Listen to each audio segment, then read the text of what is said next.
మన పాంగల్ కిల్లాపై జరిగిన కథని సీనియర్ ఎన్టీఆర్ గారు సినిమాగా తీశారని మీకు తెలుసా? అవును, మీరు విన్నది నిజమే. 1959లో సీనియర్ ఎన్టీఆర్ గారు హీరోగా నటించిన బాలనాగమ్మ చిత్రం మన పాంగల్దే. పానుగంటి భూపతి రామవర్ధి రాజకుమారుడు కార్యవర్ధి.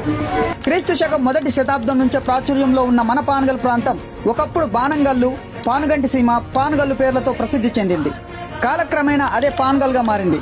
స్థానిక కథనాల ప్రకారం 14వ శతాబ్దంలో వద్దిరాజులు పానుగంటి సీమను ఏలుతున్న కాలంలో కార్యవద్దిరాజు, ఆయన భార్య బాలనాగమ్మ, కుమారుడు బాలవద్దిరాజు, అలాగే మాయల ఫకీర్ మధ్య జరిగిన సంఘటనలే ఈ కథకు మూలం. ఈ కథకు సంబంధించిన ఆనవాళ్లు ఇప్పటికీ పాన్గల్ పరిసర ప్రాంతాల్లో కనిపిస్తాయి. వద్ది ఇంటి పేరు కలిగిన కుటుంబాలు ఇప్పటికీ పాన్గల్ పరిసర ప్రాంతాల్లో ఉన్నాయి. అలాగే బాలనాగమ్మను బంధించిన నాగల్లపూడి నేటి నాగులపల్లిగా మారింది.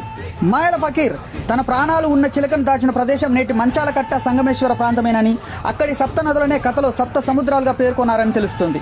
అంతేకాదు, ఈ కథలో వచ్చే పూలమ్మె తంబల్ల పెద్దమ్మ వంశస్థులు కూడా ఇప్పటికీ పాన్గల్ ప్రాంతంలో ఉన్నారని చెప్తారు.